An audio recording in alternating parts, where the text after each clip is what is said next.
Hello, and welcome to this week's AI-generated sermon podcast. This week in the all-age service, Paul brought to us the message which I had originally tagged as All the Thieves, but perhaps it's more accurate to call it God with Us from Tabernacle to Eternity. I hope you like this podcast. God bless you, and see you soon.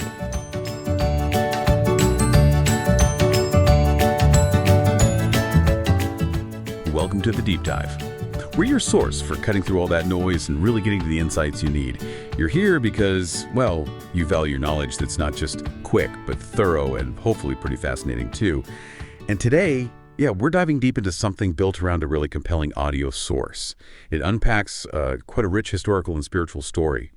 Our mission really is to explore this whole concept of presence.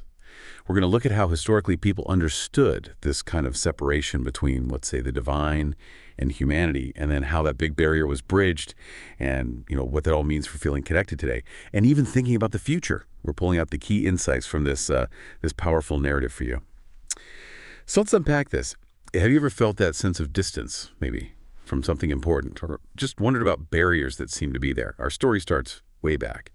Ancient times. After Moses, leading the Israelites out of Egypt, God apparently told them to build this special tent, the Tabernacle, a sort of portable sanctuary. Right. And the why behind that is, well, it's crucial. The belief was that God was absolutely holy, pure, and people, we were seen as sinful, flawed. So direct contact, that was thought to be potentially fatal. So you needed something, a buffer, a barrier was considered necessary. And it wasn't just symbolic, was it? This was a physical thing, a massive veil, they call it a curtain, right in the middle of the tabernacle.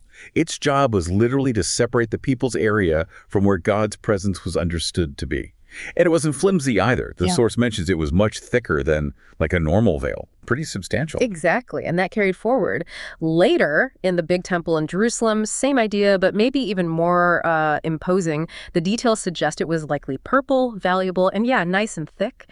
Really emphasizing that separation. This curtain physically stood for that barrier, keeping God's presence separate even from the priests, the ones who were supposed to speak for the people. It was a clear symbol. Sin creates separation. Wow. So not just a bit of fabric. For ages, this solid thing represented that distance. Okay, so given that deep separation, what happens next in the story is, well, it's pretty amazing. This idea comes up that God actually wanted to get closer. Yes. And how that happened was, frankly, startling. God becoming human, Jesus, just entering the world like anyone else, a baby born in Bethlehem, placed in a manger. And Isaiah, the prophet, had predicted this centuries before, said he'd be called Emmanuel. Which means God with us. Precisely, God with us. So suddenly, God isn't hidden anymore. Not behind a thick curtain. He's right there. You could see him, talk to him, spend time with him.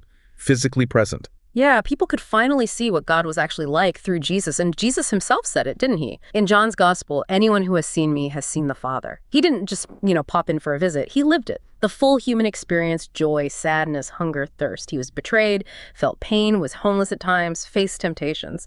And ultimately, yes, after being falsely accused, he faced death. It's such a huge shift. God moving from behind the veil to, as the source puts it, pitching his tent among us, fully involved in human life. Okay, so this leads us to the cross, Jesus' death, which you might think is the end of the story, but the narrative frames it as part of a much bigger plan. Right. And at the very moment Jesus died, something incredible happened. The source is very clear. The curtain ripped in two. And specifically, it says from top to bottom. From top to bottom. So not torn by human hands from the side or bottom up. Exactly. The implication is divine action, something initiated from God's side, you could say, a complete final tear. So what does this mean? That ripping curtain. It showed the barrier was gone. That's it. The barrier of sin, the very thing that curtain represented, the thing keeping God and people apart. Yeah. It was dealt with, handled by Jesus' death. The way it was opened? Yes, open for everyone, for all of us to draw near to God, to enjoy his presence without that fatal risk, without that separation. Okay, so the barrier's gone, the way is open. That's huge. But how do we actually experience this presence today? I mean, God isn't walking around physically now. Good question. The first practical thing the source mentions is, simply talk to him. It involves being honest, saying sorry for things we've done wrong, knowing that The punishment for that has already been taken by Jesus. Receiving that forgiveness, it sort of opens the door, allows that direct conversation. Okay, talking, and then there's the second idea, awareness. Yes, just being aware. Recognizing that God is actually always with us wherever we are.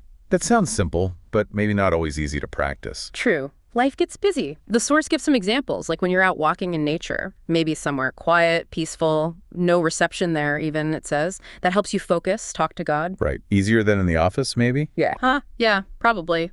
It acknowledges it's tougher at work or school, so much hustle and bustle. But the encouragement is still there. Just try to be aware, remember. He's there with you. You can even sort of picture God next to you. Maybe as an encouragement, a blessing, or maybe sometimes challenging you a bit, prompting you perhaps to talk to someone else about your faith. And then it goes even deeper, right? This idea that God actually chooses to come inside us and live within us. That's a profound thought. It means we are literally never alone. He's always with us, integrated into who we are. Always, wherever we go. So the call to action really is we need to draw close to him. He's already there, accessible. We just need to recognize it, to engage with that reality. And the source mentions his spirit living in us gives us courage, too. Okay, so that's the now. But there's also a future element to this, isn't there? Something even more wonderful to look forward to. Absolutely. The ultimate future. It points to the last book of the Bible, Revelation. And the picture there is one day we will actually see God face to face. God living with his people forever.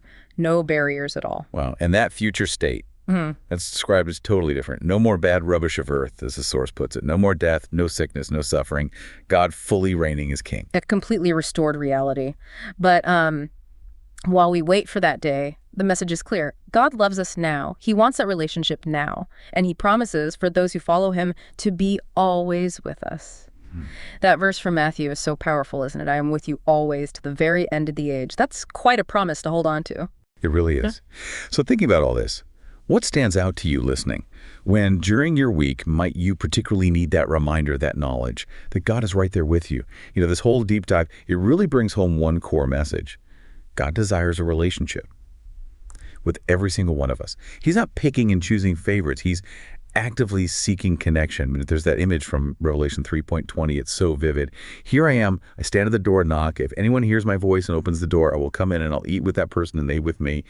Just wanting that closeness. So maybe think about what it means for you personally to know God better, more deeply, to really be aware of his presence, his promise day by day. And remember this journey from that ancient separation to this incredible closeness now and the hope for the future. It's not something we do in our own strength. It really comes down to Christ in us, empowering us. That's the key.